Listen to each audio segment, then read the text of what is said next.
अनुभव ये होता है कि ABCD A से होती है, A फॉर आशीष। सर तो उससे क्या है, और आशीष के बाद S पीछे आता है तो वो होता है श्री। मेरा नाम श्रीनाथ है। हाँ। A से SH के अंदर आकर के कन्विंस हो गया हूँ। मालूम पड़ा डॉक्टर आशीष सिंघल साहब फरस में हैं और बहुत बेस्ट ऑर्थोपेडिशियन हैं। वो आकर डॉक्टर साहब से मिली, डॉक्टर साहब ने बेटी को कन्विंस किया तो बेटी आके मेरे से मिली। और डॉक्टर साहब के भी मित्र हैं डॉक्टर दीपेंद्र मेवाड़ा, हाँ जी। वो भी डेंटल सर्जन हैं। तो उन्होंने भी डॉक्टर साहब से फोन किया, मेरे अंकल है पापा के बराबर है, इनको आपको देखना है। तो डॉक्टर साहब ने कहा दीपेंद्र भेज दे आराम से, मैं सब देख लूंगा। मैं फर्स्ट टाइम डॉक्टर साहब से आके मिला, सेकेंड डे सुबह डॉक्टर साहब ने मुझे इतना कन्विंस किया कि मेरी आधी बीमारी तो उसी वक्त खत्म हो गई।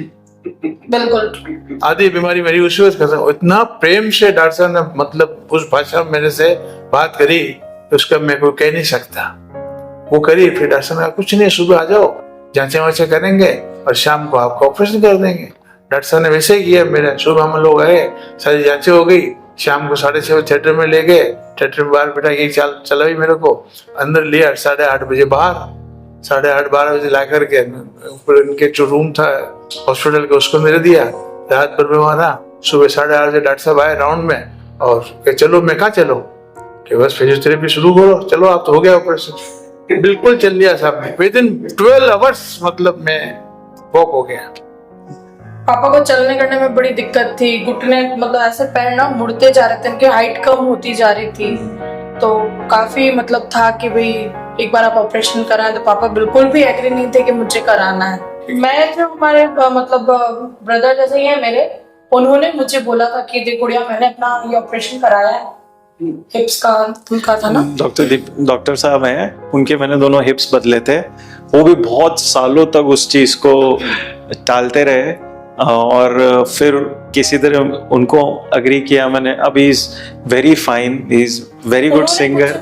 उन्होंने इनको बोला कि तू डॉक्टर साहब से मिलो, आशीष जी से आके मिल, मैं फोन कर रहा हूँ और पापा को लेके जाना है। तो हम इनको जब यहाँ लाए थे ऐसे कह नहीं लाए थे कि भाई आपको ऑपरेशन के लिए ले जा रहे हैं। सिर्फ यही कहा था कि आपको डॉक्टर साहब से मिलना है और सिर्फ अपन बात करके आ रहे हैं, तो ज्यादा कोई पकड़ के ऑपरेशन तो नहीं करेंगे। तो ये मान गए, तो हम आए और अगले दिन सारे टेस्ट वगैरह हुए और हाथों को एडमिट किया। और मैं बहुत सेटिस्फाइड हूँ आज की खुद अच्छे से चल रहे हैं, अपने सारे काम खुद बहुत अच्छे से कर रहे हैं। इसमें बहुत बड़ा रोल जैसे बोला डॉक्टर DS मेवाड़ा जी है, उनका है। उन्होंने इनको बताया और इस तरीके से सर कन्विंस हुए, सर मुझसे मिले। मैंने इनको यही बोला था कि ये जो सर्जरीज हैं आपकी, जैसे आप चल के आए हो इतनी परेशानी में, आपकी लाइफ ट्रांसफॉर्म हो जाएगी। जो मुझे लगता है कि काफी हद तक हम सफल भी हुए हैं। और अगेन पेशेंट और अटेंडेंट का या रिलेटिव्स का मोटिवेट करना बहुत ज़रूरी है इस चीज़ के लिए। सर्जरी के पहले भी, सर्जरी के दौरान भी और सर्जरी के बाद में भी। सर्जरी के बाद में नहीं, देखो शुरू में इनिशियली हर जने को अलग अलग तरीके से डिस्कम्फर्ट कंफर्ट रह सकता है। नहीं आप बढ़िया कर रहे हो, हम आपका फिजियोथेरेपी, एक्सरसाइजेस, बाकी जो मूड एलिवेशन है, खुश रखना, उन सब चीज़ों का एनवायरनमेंट अच्छा रखना। एक है कि आप भी दुखी हो, साथ वाले दुखी है, अरे तो वो कुछ अच्छी बात नहीं। आप जितना अच्छा माहौल रखेंगे, जितना अच्छा खुश रहेंगे, उन सब से पेशेंट की रिकवरी में बहुत फर्क पड़ता है। मुझे इसलिए डर था कि कैसे चलेंगे, क्या होगा, और ऑपरेशन में वो एनेस्थीसिया देते हैं तो उससे भी थोड़ी प्रॉब्लम होती है। वो थोड़ा डर था because due to I was the member of the medical. लोगों का जो एक डर है कि हम इस सर्जरी के बाद चल नहीं पाएंगे, हाँ ये बहुत था। ये एक अजीब सा डर है एक्चुअली। मैं बहुत कैसे नहीं चलेंगे पता नहीं। और ये सिर्फ सुनी हुई बातें हैं एक्चुअली। मुझे नहीं लगता, बहुत रेयरली ऐसा किसी पेशेंट को मैंने देखा होगा या सुना होगा कि सर्जरी के बाद वो चल नहीं पा रहे हैं। और अगर वो कुछ हुआ भी है तो वो कोई ना कोई और कोई मेडिकल रीजन होगा। सर्जरी की वजह से कोई पेशेंट चल नहीं पाए ऐसा नहीं होता है, पर वो बोली भाई बातें होती हैं। और वो आमतौर पे एक पेशेंट जिसने सर्जरी नहीं कराई होती और डरा होता है, वो दूसरे डरे हुए पेशेंट को बोलता रहता है। तो ये सुनी सुनी बातें होती है, एक्चुअल एक्सपीरियंस नहीं है ये। तो इस डर को दूर करना ही सबसे इम्पोर्टेंट है। और ये सिर्फ काउंसलिंग से समझा के बातें करके, या फिर एक पेशेंट जिसने इसका लाभ लिया है जो बिल्कुल ठीक हो गया है, वो अगर किसी पेशेंट को कन्विंस करता है या समझाता है, उसी तरीके से संभव है। और देखिए, जैसा मैं हमेशा बोलता हूँ, डर सबको लगता है सर्जरी से, बट इस चीज को फेस करके अगर हम आगे बढ़ गए तो पेशेंट की लाइफ ट्रांसफॉर्म हो जाती है। These are joint replacement surgery या नी रिप्लेसमेंट या hip replacement surgery, life changing surgery होती हैं, जो आप एक बार, ये भी एक टाइप की मैं बोलूँगा अपंगता ही है, डिसेबिलिटी है, कि आपको कहीं भी चलने में, चढ़ने में, कहीं बाहर जाने में जो मुश्किलें हो रही हैं, जिनसे आपकी रेगुलर लाइफ, अभी इतने एक्टिव हैं मेडिकल फील्ड, इतने सालों से रेडियोग्राफर रहे हैं, इन्होंने इतने पेशेंट्स को देखा है, एक्सरेज किए हैं, तो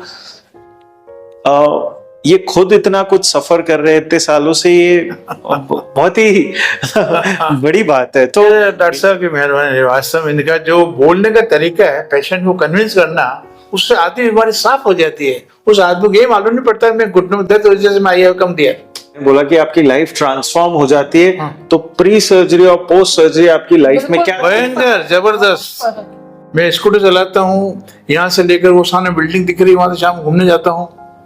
पहले ऐसा कुछ नहीं था। ये सिर्फ रूम और किचन और वॉशरूम, स्टेप चढ़ता हूँ, साइकिलिंग करता हूँ, और पहले मतलब फ्रेश होने जाते करते तो बैठने उठने में दिक्कत होती है, अब कोई दिक्कत नहीं हो रही है।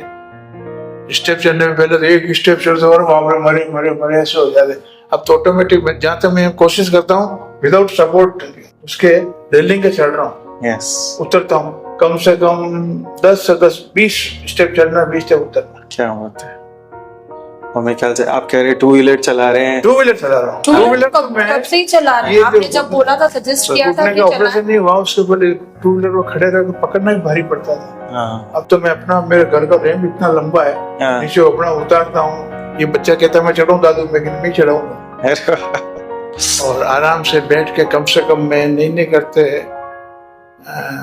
8-9 किलोमीटर चला जाता हूँ। यहाँ पे भी ना सबने बहुत अच्छे से सपोर्ट किया। एक होता है कि अपन हॉस्पिटल पे जाते हैं तो एक मन में डर भी रहता है, मिलने नहीं देते हैं, बहुत कुछ चीजें होती है। वो यहाँ ऐसा कुछ भी नहीं रहा। और मतलब ऐसे रात को भी, जैसे डॉक्टर साहब ने कहा था कि भाई आपको कभी भी कॉल करना है, आप बिंदास कर सकते हैं। तो ये चीज मुझे बहुत अच्छी लगी यहाँ पे। जो हमारी हॉस्पिटल की टीम है, यूजुअली क्या होता है कि बहुत सारी चीजें होती हैं, लोग कई बार हॉस्पिटल के लिए एक भ्रांति बना लेते हैं कि हॉस्पिटल में ऐसा होता है वैसा होता है। ऐसे नहीं है। पास हॉस्पिटल में, उदयपुर में, एक बहुत ही जॉइंट रिप्लेसमेंट या हमारी जो टीम है वो स्पेशलाइज इसी के लिए, ओटी की टीम, वार्ड की टीम, स्पेशली फिजियोथेरेपी टीम, वो सब मिलके एक बड़ी अच्छी कोहेसिवनेस से काम करते हैं और कोशिश करते हैं कि पेशेंट को जो एक्सपीरियंस है वो बहुत बढ़िया रहे। I think everything is team work, और डेफिनेटली पेशेंट और उनका जो साथ वाले, मैं हमेशा मानता हूँ उनका रोल बहुत अच्छा होता है इन चीजों में। उस दिन मतलब बहुत अच्छा डे था मेरे लिए कि ये सडनली मान के हम आए, डॉक्टर साहब से मिले, और मतलब पापा के ऑपरेशन के बाद भी सर टच में रहे। ये नहीं कि ऑपरेशन हो गया तो ठीक है वह पेशेंट घर चले गए, ऐसा नहीं।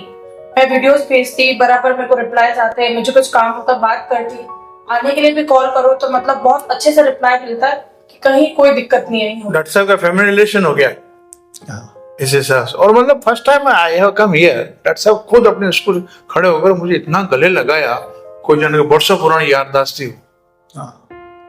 उसे देख के मेरा तो बिल्कुल आधा उदयपुर जाना चाहता है यहाँ के लेक्स के लिए, अच्छे होटल्स के लिए, तो व्हाई नॉट टेक्नोलॉजी, या फिर व्हाई नॉट हम सर्जरीज के लिए बाहर क्यों जाएं, जब उसी अच्छे इलाज को, ये सबसे उच्चतम टेक्नोलॉजी को हम इधर लाएं और उसको इम्बाइब करें। मेरे को लगता है समय के साथ चलना बहुत ज़रूरी है।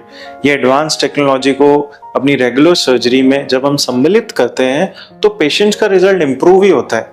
ऐसा तो है नहीं कि टेक्नोलॉजी आपको पीछे ले जा रही है। टेक्नोलॉजी का मतलब ही है कि आप समय के साथ आगे बढ़ रहे हो और डिफिकल्ट से डिफिकल्ट केस बहुत ही आसानी से टेक्नोलॉजी की मदद से, ऐसा नहीं कि आपने सब टेक्नोलॉजी पे छोड़ दिया है। टेक्नोलॉजी आपके कंट्रोल में, आपके साथ मिलके इस सर्जरी को बहुत अच्छे से करने में आपका सपोर्ट करती है। कंट्रोल आपके पास ही रहता है और रोबोटिक्स जो है वो आपको इसमें हेल्प करता है।